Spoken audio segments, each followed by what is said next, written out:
Ray Prince, a legendary actor known for his unmatched charisma and raw talent, was also infamous for the deep grudges he held behind the scenes. While Hollywood celebrated his brilliance on screen, few knew about the long list of stars he couldn't stand off screen.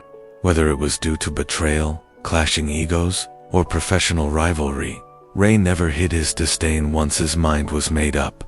This list dives into the 6 actors he truly hated, not just disliked, but despised with passion. These weren't petty feuds, they were full-blown Hollywood wars that shaped his legacy forever. Before we dive into video, please subscribe. Our channel. Ray Prince was born in 1944 in Baton Rouge, Louisiana, into a modest working-class family. From a young age, Ray displayed a dramatic flair, whether reenacting scenes from classic westerns in the backyard or mimicking radio hosts in front of the mirror. His father, a steel mill worker, wanted Ray to follow a stable path, but his mother encouraged his artistic leanings, sneaking him into community theater auditions at age 10. By 16, he had landed minor roles in local productions and commercials. But it wasn't just talent that got him noticed. It was his intense eyes and the magnetic presence he brought to every role. After earning a scholarship to Juilliard, Ray quickly gained a reputation as a moody genius, brilliant but difficult. He clashed with instructors, but they couldn't deny his raw, untamed energy.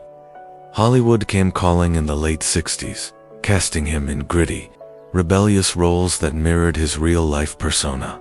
By the 70s, Ray Prince had become a household name, often playing anti-heroes and morally complex characters that audiences adored. Despite his fame, Ray struggled to build long-lasting relationships in the industry. He was intensely loyal to those he trusted, but once betrayed, even slightly, he held grudges for life. This stubborn intensity shaped his career, friendships, and especially his feuds. Now we talk about 6 actors he disliked the most. Number 1. Victor Harlan. Harlan was everything Hollywood adored: tall, silver-tongued, and endlessly charming. But to Ray Prince, he was the embodiment of betrayal. Their feud began in the early 1980s, when both actors were shortlisted for the lead role in Ashes of Glory, a war epic destined for Oscar buzz. Ray had poured his soul into the audition, even losing weight and growing a beard to match the role's gritty demands. But at the last minute, the studio gave the part to Victor, citing his mainstream appeal and box office reliability. The decision crushed Ray, but what made it worse was Victor's smug interview days later, where he claimed, "Some actors pretend to be soldiers. I just become one." Ray took that as a direct jab. Their relationship, once polite, turned ice cold overnight.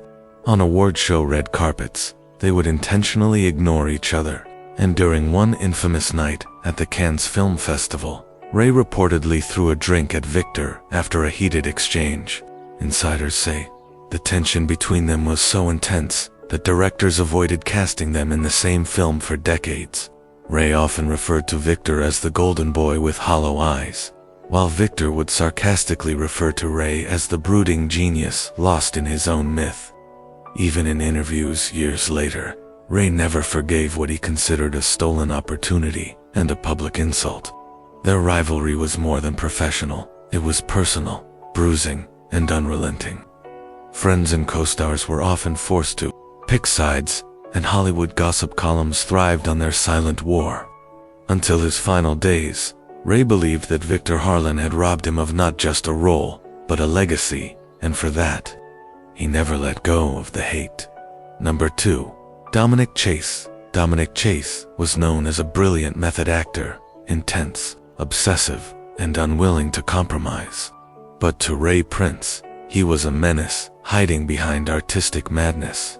Their infamous feud ignited on the set of Iron Valley in 1987, a dark crime drama where Ray played the weary sheriff and Dominic portrayed a ruthless outlaw. From day one, the two clashed. Dominic refused to break character, even off set, calling Ray by his character's name and staging unscripted confrontations to keep the tension real. At first, Ray tried to be patient, but Dominic's antics soon crossed the line. He once smashed a window during rehearsal without warning anyone, cutting Ray's hand with flying glass. The production was nearly shut down. Ray, known for his controlled intensity, found Dominic's unpredictability dangerous and disrespectful. When Ray confronted him privately, Dominic reportedly laughed and said, "You're stuck in the past. I lived the role, you just perform it." That comment burned Ray to his core. He considered himself a craftsman, not a chaotic pretender. The feud became public when Ray walked out of a press junket, refusing to share the stage with Dominic. Rumors spread that their fight nearly turned physical in a New York hotel lobby. Ray once told a friend, "Dominic mistakes madness for talent. One day, someone's going to get hurt for real." 4 years after, Ray blocked any project that involved Dominic, even turning down a major HBO miniseries just to avoid working with him. To Ray, Dominic wasn't just annoying, he was a threat to the dignity of the craft. Their conflict symbolized two very different acting philosophies, but it was also deeply personal. Ray believed Dominic Chase disrespected not only him, but the very foundation of serious cinema, and that he could never forgive. Number 3. Leo St. James. Leo St. James represented everything Ray Prince detested about the new wave of Hollywood stars. Young, social media savvy, and irreverent, Leo rose to fame in the late 2000s with a series of flashy roles in big-budget thrillers. But what truly sparked Ray's hatred wasn't Leo's fame, it was his mouth. During a press tour for his breakout film City of Smoke, Leo casually mocked actors who take themselves too seriously, brooding in shadows thinking they're Shakespeare. While he never named names, it was clear to everyone in the industry, especially Ray, who he was referring to. Friends say Ray watched that interview in silence before muttering, "This clown wouldn't last 5 minutes on a real stage." But Leo didn't stop. In several podcasts and panels, he would poke fun at overrated legends, and once called Ray's signature performance in Dust and Bone slow and self-important. Ray, who had always kept a tight grip on his public image, was livid. Though decades older, he refused to ignore the young actor's jabs. At a charity gala, when asked about Leo by a reporter, Ray simply replied, "I don't discuss YouTube personalities." That quote went viral, reigniting the feud. Leo fired back with tweets and memes, calling Ray the fossil with a frown. Despite their generational divide, the media loved pitting them against each other, classic versus modern, depth versus spectacle. But to Ray, it wasn't just a generational gap, it was a question of respect. He believed Leo symbolized a shallow era, one where mockery replaced mastery. Behind the scenes, Ray lobbied to keep Leo off several serious projects, even advising a director to choose integrity over Instagram. Their hatred became symbolic of Hollywood's shifting culture, and Ray Prince was determined not to let it go quietly. Number 4. Marlon Reed. Marlon Reed wasn't just another actor Ray Prince despised. He was once Ray's closest friend.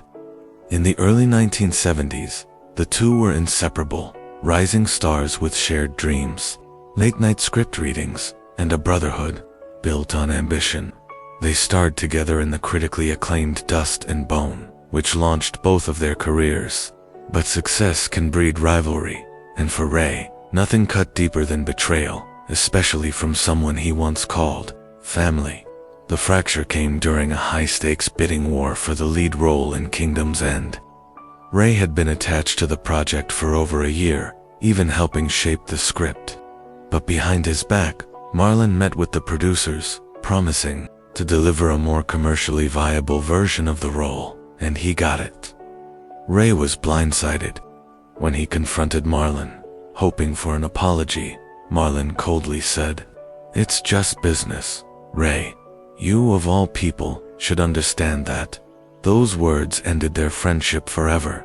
The betrayal stung not just because of the role, but because of the trust Ray had placed in him. From that point forward, Ray refused to speak his name, often referring to him as the Snake.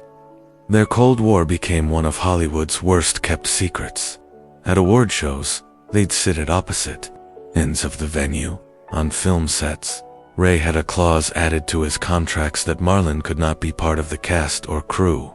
For decades, they never shared another frame of screen time. Even in his later years, when asked if he regretted losing a friend, Ray would scoff and say, he was never a friend, just a good actor with a sharp knife. Of all his feuds, Marlon's was the most personal and the most painful. Number 5. Carter Voss. Carter Voss was a studio favorite, clean-cut, reliable, and always eager to please. But behind his polished smile, Ray Prince saw something else, a manipulator who played politics better than he played roles. Their feud began subtly during the filming of The Ember Protocol in the late 90s, a high-budget sci-fi thriller where Ray played the lead and Carter had a supporting role. At first, things were professional, even cordial, but Ray began to notice strange changes. Scenes he'd shot were mysteriously shortened, emotional monologues trimmed. Moments where his characters should have shined were edited to spotlight Carter instead. When Ray confronted the director, he learned that Carter had been lobbying behind the scenes, whispering doubts about Ray's on-set energy and suggesting a tighter focus on the younger characters would help the film's pacing. Ray was furious. He felt sabotaged, not in front of the camera, but in the editing room, where few actors have control. The final cut of the film was a slap in the face. Critics noted how underused Ray seemed and praised Carter for his breakout moments. To Ray, it was a carefully calculated ambush. From that day on, he referred to Carter as the understudy who thinks he's the lead. What made it worse was Carter's false humility in interviews, saying things like, "Ray's a legend, I just try to keep up." Ray saw those comments as veiled mockery. Over time, he openly refused to attend any event where Carter was present and turned down a major sequel solely because Carter had signed on. In private, Ray would warn young actors, beware of the ones who smile too much. They're usually sharpening knives behind your back. With Carter Voss, Ray believed he wasn't just out-tacted, he was outmaneuvered, and that was unforgivable. Number 6. Elliot Stryker. Elliot Stryker was Hollywood's golden boy, charismatic, eloquent, and adored by the media. But to Ray Prince, he was nothing more than a fame chaser cloaked in charm. Their paths crossed in the early 2000s during a star-studded drama titled Crimson Divide. Though Ray played the lead, Elliot, a supporting actor, quickly became the media's obsession. He had a way of stealing the spotlight, not with talent, Ray believed, but with manipulation. During the press tour, Elliot would deliberately redirect attention to himself, cracking jokes, dropping sensational stories, and even mimicking Ray's signature brooding expression on live television, all under the guise of admiration. Ray, who had built his career on dignity and depth, was quietly livid. But the true fracture came when Elliot gave an interview suggesting that Ray struggled to connect with modern audiences, hinting that perhaps it was time for a new generation of storytellers. To Ray, those words weren't just arrogant, they were war. He fired back in his own quiet way, calling Elliot a tabloid actor with a publicist for a soul. From then on, their silent rivalries spilled across red carpets and awards shows. Ray refused to clap when Elliot won his first Golden Globe. In private, he mocked Elliot's roles as popcorn rolls dressed up in silk. Even worse, Elliot's frequent appearances and gossip columns kept dragging Ray's name into drama he wanted no part of. The media loved spinning their tension into headlines, framing Ray as the grumpy old guard and Elliot as the fresh face of Hollywood. But to Ray, Elliot symbolized a rot in the industry, where image beat substance, and followers mattered more than performance. Until his final days, Ray saw Elliot not just as competition, but is everything wrong with the spotlight he once respected?